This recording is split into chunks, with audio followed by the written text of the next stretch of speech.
ગોલવર્કરની ને સાવરકરની વાતો કરનારાઓ ઇતિહાસ જુઓ, તલવાર ચાટવાળા અંગ્રેજોના તમારા સાથીઓ એ આઝાદીમાં કોઈએ પણ અહમ ભૂમિકા નથી ભજવી, પણ એ કોંગ્રેસના સાથી છે કે જેમના સર પર કલમ કરવામાં આવ્યા, જેમને ફાંસી પણ ચડાવવામાં આવી, તેમાં અશફાકુલ્લા ખાન પણ હતા, તેમાં રામપ્રસાદ બિસ્મિલ પણ હતા. અને આ એકતાની પાર્ટી છે જેના દેશને 70 વર્ષમાં એ કરીને આપેલું છે કે તમે 10 વર્ષમાં જે કાંઈ લાઇનસર વેચવા માટે ઊભા છો એ ફક્ત અને ફક્ત કોંગ્રેસીઓની દેન છે. તમારી તાકાત નથી કે તમે કંઈ ડેવલપ કરી શકો. આ કોંગ્રેસની જે વસ્તુ હતી એ તમે લાઇનસર વેચવા મૂકવા માટે ઉભેલા છો. નહીં બતાવે તમને ઇતિહાસ, આવનાર સમયનો ઇતિહાસ તમારા બાળકોને એ તમારે બતાવવું પડશે.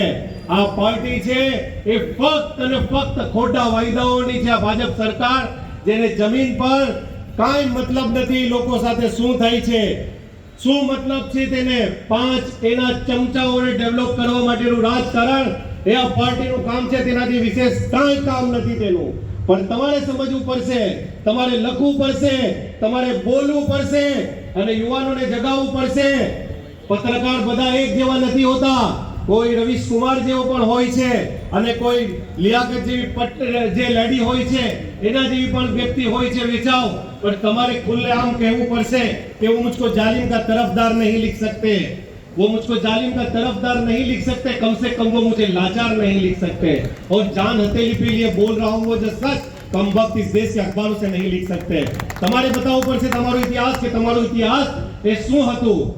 કોંગ્રેસની દેન છે અને કોંગ્રેસ જ છે જેને સૌથી વધુ આ દેશની અંદર ડેવલપમેન્ટના કામ કરેલા છે. છેલ્લા 10 વર્ષની અંદર બેરોજગારી જુઓ, મોંઘવારી જુઓ, માથે ઊગી છે.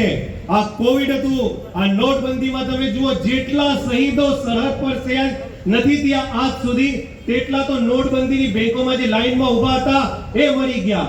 આ કોવિડના કારણે ટપાટપ મરે છે અને WHO અને બીજી સંસ્થાઓ કહે છે કે કોવિડનું જે રસીકરણ ફેલ છે જેના કારણે હાર્ટ એટેક આવ્યા અને મૃત્યુ થાય છે. આ સરકાર તદંતર ફેલ છે, સદંતર ફેલ છે. એક તરફ એમ કહેવા હતું કે પંજાબ છે તેમાં સૌથી વધુ ડ્રગ્સ વેચાય છે અને પંજાબની અંદર યુવાનો ડ્રગ્સમાં પોતાની જિંદગી ખરાબ કરી રહ્યા છે. એ પરિસ્થિતિ આ 10 વર્ષની અંદર ગુજરાતમાં થઈ છે. આજે ગુજરાતમાં જુઓ તમે ડ્રગ્સનું વેચાણ એટલા મોટા પ્રમાણે થયું છે કે છેલ્લા 5 વર્ષમાં 23,000 થી વધુ ડ્રગિસ્ટ છે, ડ્રગ્સ પકડાણું છે. અને આ યુવાધનને બરબાદ કરવા માટેનું કામ એ આ ભાજપ સરકાર કરી રહી છે.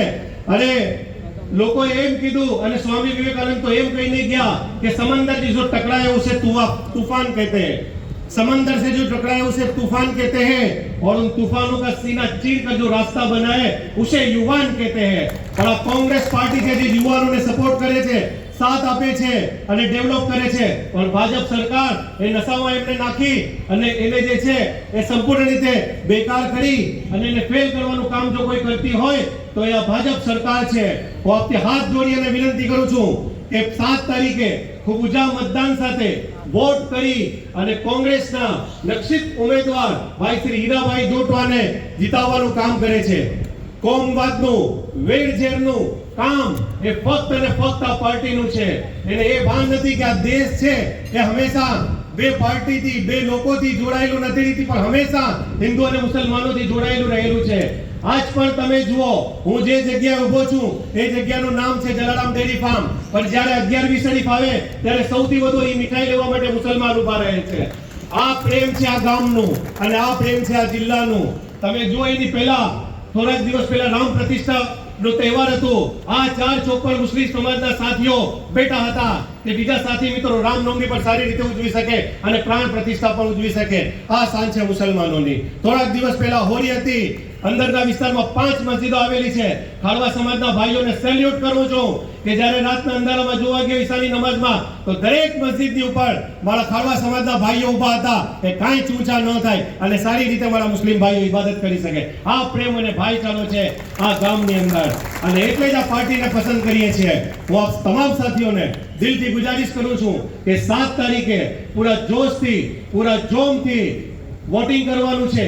ગમે તે પરિસ્થિતિ આવે તમારે 7 તારીખે બધા જ કામ મૂકીને હીરાભાઈ જોટવા માટે ખૂબ ઊંચું મતદાન કરી અમને તેને જીતાડવાના છે. બસ એ જ મારી વિનંતી છે. જય હિન્દ, જય ભારત.